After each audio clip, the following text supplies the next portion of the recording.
Hola, ¿qué tal amigos de Lo que la gente pregunta? En días recientes apareció una denuncia acerca de tortura a la que habría sido sometido un estudiante en el Táchira. Su nombre, Carlos Villamizar, aparentemente con problemas serios por haber sido golpeado que incluso para algunos podrían dejar secuelas permanentes. Para conversar de este y otros temas nos acompaña en el estudio Rafael Uzcategui. Rafael es coordinador de investigación de Provea, organización que ya está por cumplir 26 años de fundada, que se dedica a la defensa de los derechos humanos desde aquel entonces, y precisamente, entre otras razones, porque fue Provea la que hizo pública la denuncia del atropello a este muchacho Carlos Villamizar. Muchísimas gracias, Rafael, por acompañarnos en Lo que la gente pregunta.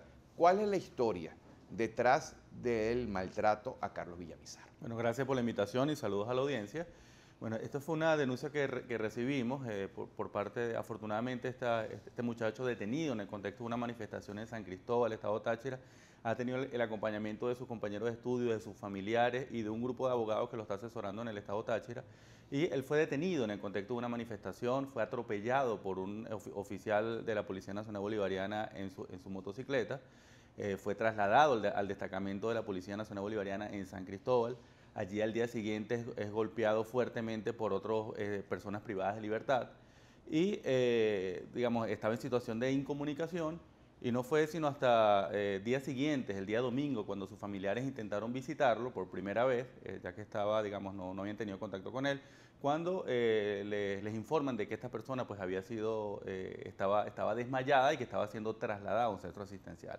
Allí es cuando se dan cuenta de que el muchacho tiene diversos politraumatismos, tiene severas heridas en diferentes partes de su cuerpo e incluso, digamos, los primeros exámenes han determinado que tiene un edema cerebral y están intentando establecer la gravedad del politraumatismo craneal digamos, que el muchacho está teniendo. Entonces, lo que sí sabemos es que estas son heridas o estas lesiones a su integridad han sido en el contexto de su privación de libertad y por supuesto hay una responsabilidad del Estado acerca en preservar la vida y la integridad pues, de esta persona.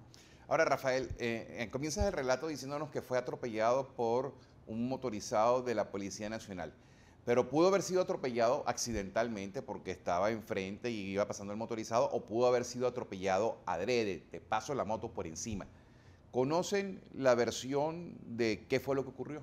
Bueno, el procedimiento en ese caso debió haber sido que, a pesar de que el muchacho esté privado de libertad, debió haber tenido la asistencia médica necesaria para que, digamos, para tratar, digamos, las heridas producto de desarrollamiento. Sin embargo, digamos, él ha sido privado de libertad desde el primer momento, no tuvo la necesaria asistencia médica, lo cual, digamos, constituye un caso de maltrato que está debidamente tipificado como delito en la actual ley para sancionar la tortura y los tratos inhumanos, crueles y degradantes. Es decir, según la ley vigente, el responsable de la institución policial en la que este muchacho estaba privado de libertad tiene responsabilidad y puede ser castigado entre 13 y 23 años de prisión.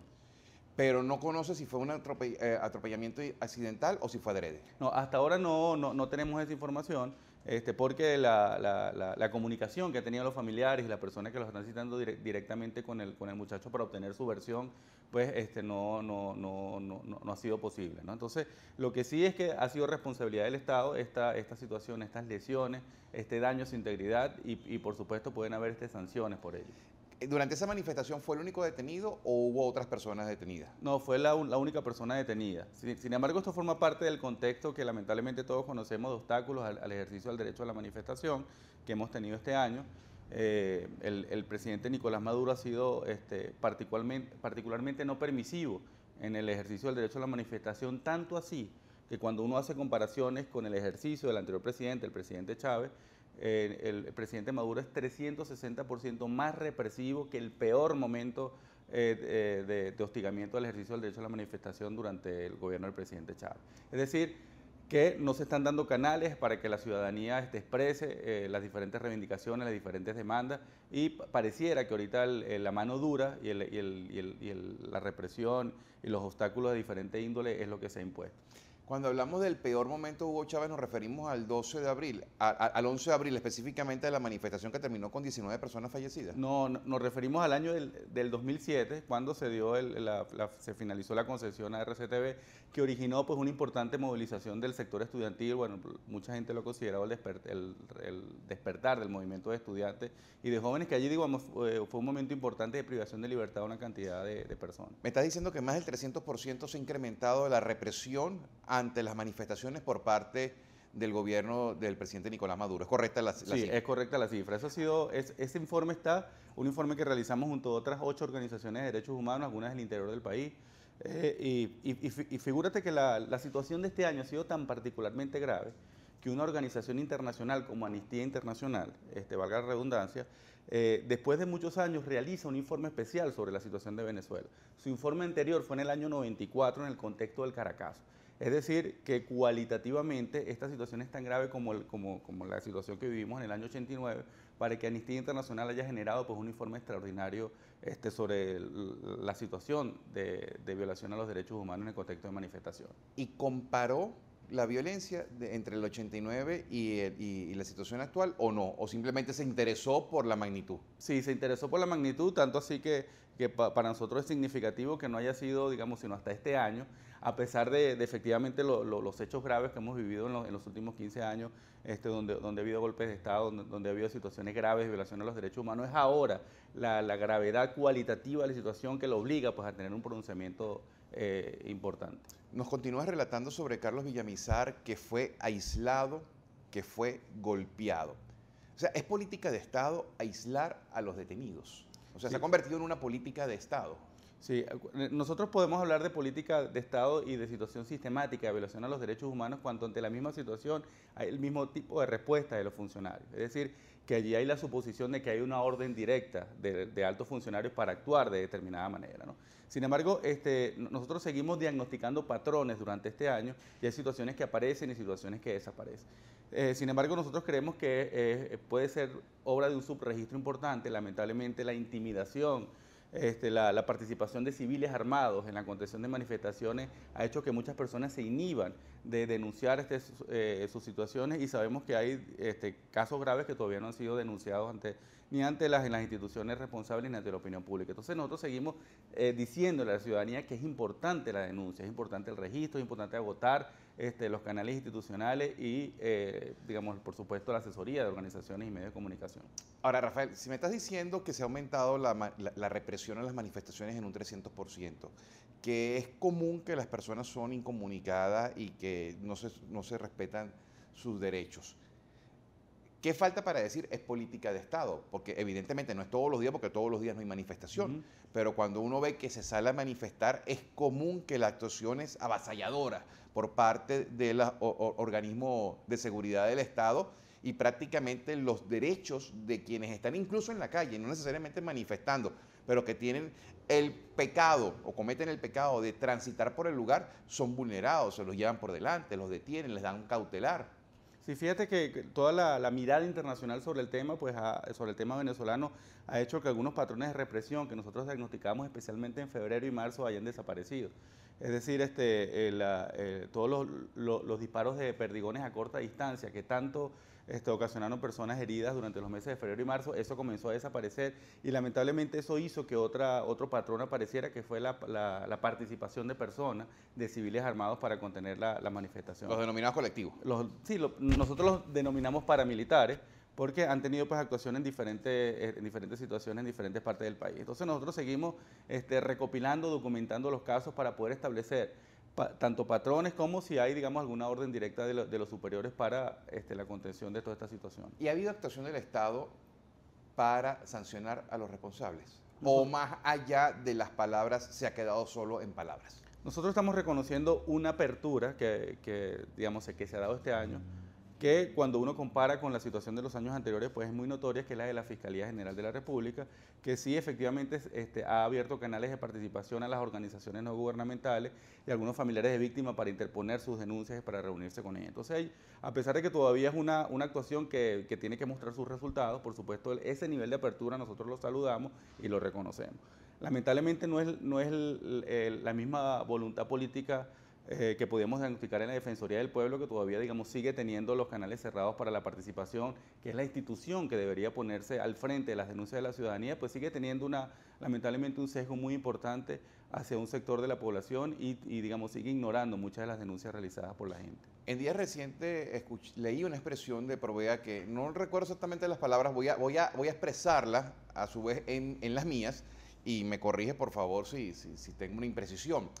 Había dicho Provea que con el ministro de Interior y Justicia y Paz, Rodríguez Torres, se instituyó la tortura en Venezuela. ¿Esto es así? ¿No era exactamente así? ¿Qué fue lo que ustedes dijeron sobre el ministro? Bueno, nosotros dijimos que durante el ejercicio del actual ministro de Interior y Justicia hay una gran permisividad y tolerancia frente a la actuación irregular de los funcionarios para el contexto de manifestaciones. Es decir, no hay una sanción para los funcionarios que hayan cometido este tipo de delitos de lesa humanidad, sino que lo que ha existido es un permanente reconocimiento, aval, un estímulo a la contención o a la represión de este tipo de manifestaciones. Entonces nosotros estamos diciendo que parece que durante el ejercicio del ministro de Interior y Justicia pues se están avalando, hay una gran permisividad y tolerancia frente a las diferentes situaciones de violación al derecho a la integridad y las violaciones al derecho a la vida.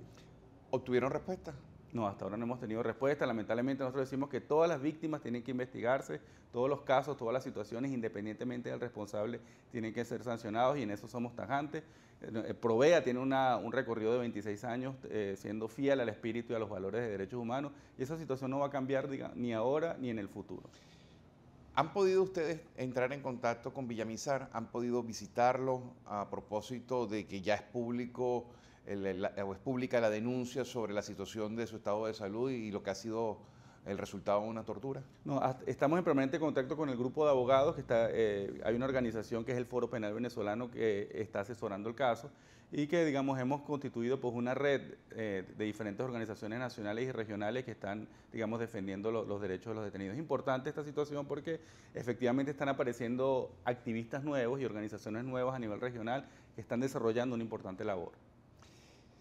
¿Cómo entender que una persona esté incomunicada? O sea, si ustedes lo pudieran comparar en el tiempo, en lo que es la historia de Provea, ¿hay un patrón de contraste? ¿Hay algún ejemplo similar en el pasado en el que ustedes pues, pudieran sacar a colación, mira, esto ocurrió en tal momento? Fíjate que en la década de los 90 era famosa la actuación en ese momento no existía, o no se le denominaba guarimba, sino se le denominaba a los jóvenes que participaban en hechos violentos en el contexto de manifestaciones encapuchados. Entonces las personas que detenían en ese momento pasaban 24, 48 horas privadas de libertad y eran soltadas, digamos, luego recuperaban, digamos, su libertad, bueno, con esos antecedentes que quedaban allí. Sin embargo, ahorita el patrón que existe es que las personas son sometidas a regímenes de presentación en tribunales esperando un juicio, digamos, que nunca termina. Lamentablemente toda la situación de maltratos a las personas privadas de libertad, que no solamente está la incomunicación, también tenemos diferentes denuncias de personas que han sido extorsionadas para no ser golpeadas, familiares que han sido extorsionados para visitar. ¿Extorsiones de qué tipo, por favor?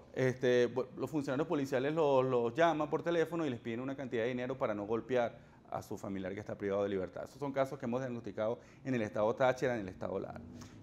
Entonces, y es por eso que estamos intentando seguir documentando pues, estas situaciones en otros estados para poder ver si esta es una práctica que se repite en otras situaciones. ¿Qué han podido documentar? Verazmente, o sea, que han podido, mira, nosotros constatamos que esto es cierto, constatamos que esto es falso. ¿Qué han podido documentar? Mira, fíjate, el año pasado tuvimos 46 casos de violación al derecho a la integridad y torturas que fueron documentados por Provea, donde nosotros junto a una organización regional, FUNPAD, pudimos documentar debidamente esa situación. Este año tuvimos visitas en 6 estados, en donde hubo, digamos, una cantidad importante de reuniones con familiares de víctimas, donde documentamos la aparición de este nuevo patrón de ataques a inmuebles, ataques a conjuntos residenciales por haber, digamos, sido territorios de manifestaciones, donde hemos documentado pues, una cantidad importante y el Foro Penal tuvo que demostrar que las denuncias de presunto abuso sexual contra detenidos en el estado Carabobo eran ciertas, donde teníamos allí todos los informes médicos que la Fiscalía tuvo que reconocer. ¿Resultaron ser ciertas? El muchacho que su madre dijo que le habían introducido un fusil, ¿fue cierta la denuncia? Sí, fue tan cierta que la Fiscalía General tuvo que volver a comenzar desde cero la investigación y aceptar, digamos, todos los elementos de prueba que fueron suministrados por la organización. Disculpa, Rafael, aclárame esto porque a lo mejor es culpa mía, pero yo me quedé en la declaración de la fiscal donde dijo eso no ocurrió. Yo no recuerdo una declaración de la fiscal disculpándose y desmintiéndose. Ustedes, esa declaración pública disculpándose y desmintiéndose, ¿existió? ¿Soy yo el que no la conoce? Sí, no, la fiscal no se disculpó, pero sí, inmediatamente después el Foro Penal Venezolano realizó una reunión con la fiscal general donde aportó todos los exámenes médicos y los elementos de prueba, y ella ordenó que la investigación comenzara de nuevo de cero, incorporando estos elementos. ¿Y las personas que supuestamente cometieron ese abuso están detenidas? Bueno, no en todos los casos, y eso forma parte todavía del proceso de investigaciones, y nosotros esperamos que haya resultados positivos por parte del Ministerio Público. Sin embargo, bueno, saludamos que el primer caso de asesinato que por supuesto escaló toda la situación de violencia en el país, el caso de Juan Montoya. Afortunadamente hoy tenemos que reconocer que el Ministerio Público tuvo una actuación positiva porque ha detenido a una persona miembro de su propia organización, y ahora se sabe que fue, digamos, una situación que no tiene nada que ver con el contexto político de ese momento. Entonces es importante la resolución de ese primer caso, porque la respuesta que tuvo el Ejecutivo Nacional, todas las diferentes versiones escalaron la situación de violencia el 12 de febrero, porque bueno, se decía que era parte de un plan conspirativo, que había sido asesinado por los propios manifestantes, y ahora sabemos que eso no es verdad. Incluso hay que recordar las palabras del presidente Maduro cuando dijo que el arma que había asesinado a esa persona, Juan Montoya, había sido, digamos, la misma que había sido utilizada en el caso de Basil Acosta, y hoy sabemos que eso no es cierto. Entonces el presidente Nicolás Maduro debería ser investigado por obstrucción en el proceso de investigación. Sin embargo, Rafael, tú partes del origen de lo que lo que significó una serie de detenciones del 12 de febrero, pero los que han sido objeto de la mira política están presos y están siendo procesados por un crimen que, como bien lo ha señalado, tiene otro origen, otro fin, y una situación que se produjo por otras razones. E incluso hay un pronunciamiento de la ONU diciendo, mire, aquí no hay argumentos, aquí no hay elementos, ustedes tienen que liberar, tienen que resarcir, por ejemplo, el caso particular de Leopoldo López, tienen que resarcirlo, tienen que disculparse, y la respuesta del Estado es, tú no te metas en esto. Sí, independientemente de la opinión que uno pueda tener sobre el pensamiento político del dirigente Leopoldo López, eso es otra discusión. Es cierto, es absolutamente cierto que las causas que lo han privado de libertad, que es su presunta responsabilidad en los 3 primeros asesinatos, hoy se ha demostrado por las investigaciones y por las detenciones ordenadas por el propio Ministerio Público que no ha sido así. Entonces, digamos, no hay razones para que el dirigente político Leopoldo López continúe privado de libertad, y es en este sentido que la Organización de Naciones Unidas ha recomendado que él debería ser actualmente disfrutar de su libertad plena. Pero no nos quedemos solamente en Leopoldo, porque también a la saga viene una serie de estudiantes. Todavía hay uno, Cristian Holda, que está detenido, que incluso está padeciendo afecciones de salud. Hay muchachos que dicen, mira, yo no participé, uno no sabe si participaron o no, pero que ellos alegan que no participaron, pero lo cierto es que tuvo mucha más gente que 4 que están procesados. Y solamente están 4 procesados. Se detuvo mucha más gente de los que al final terminaron siendo enjuiciados. Se denunció, mira, pero es que eran infiltrados, que confesaron que eran del PSUV, que se les encontraron credenciales que era del PSUV. Sea cierto o sea falso, unos fueron excluidos y otros no. Entonces, se nota una discriminación. A ti sí te persigo, a ti no. Mira, el gran problema de fondo que está en todas estas situaciones es la actuación irregular del sistema de administración de justicia. Y esto está afectando a las personas indistintamente de su posición política y de su clase social, y especialmente nosotros seguimos recordando que esas situaciones de injusticia afectan a los sectores más desfavorecidos. Tenemos el caso reciente de las personas integrantes de este colectivo denominado Escudo de la Revolución, en donde por supuesto hay un uso desproporcional de la fuerza, y por supuesto hay declaraciones de altos funcionarios del Ejecutivo Nacional en donde están, digamos, intentando desestimar el contexto en que estas personas fueron asesinadas. Entonces aquí lo importante es decir que hay una actuación irregular del sistema de administración de justicia, la falta de independencia del Poder Judicial, una actuación absolutamente irregular y dantesca del sistema de privación de libertad de las cárceles en el país, que se han convertido en semilleros de la delincuencia organizada. Entonces ahí hay una situación que tenemos que atender, porque junto con la pobreza, Provea dice que es la impunidad el segundo elemento de mayor preocupación en la situación de derechos humanos en el país. ¿La impunidad en qué sentido? La impunidad pues a todo nivel. Fíjate que tenemos de las casi 50.000 personas que están privadas de libertad, casi un 60% tienen una importante situación de retardo procesal. Entonces, incluso hay personas que cuando reciben una sentencia, han pasado más tiempo esperando, digamos, esa sentencia del tribunal que los años, digamos, que le imputan allí por la pena. Incluso hay personas que, por supuesto, son determinadas que están en libertad. Entonces, hay una impunidad que lo tenemos a todo nivel. Lamentablemente hay un diputado del Partido Socialista Unido de Venezuela que está involucrado en una situación de grave violación a los derechos humanos en el pasado, como en la masacre de Cantábara, el diputado Roger Cordero Lara. Entonces, aquí hay mensajes contradictorios. Mientras se dice que queremos sancionar los crímenes del pasado, tenemos altos funcionarios políticos involucrados en estos hechos en funciones de gobierno. Entonces, aquí hay mensajes contradictorios. Pareciera que la justicia se quiere utilizar solamente con fines proselitistas y partidistas. Lamentablemente el tiempo se me acabó, Rafael, pero como hay muchos temas que hablar acerca de derechos humanos y porque como Provea cumple este miércoles 26 años de existencia, yo quiero invitarte para un nuevo programa para que continuemos hablando aquí en Lo que la gente pregunta, amigos.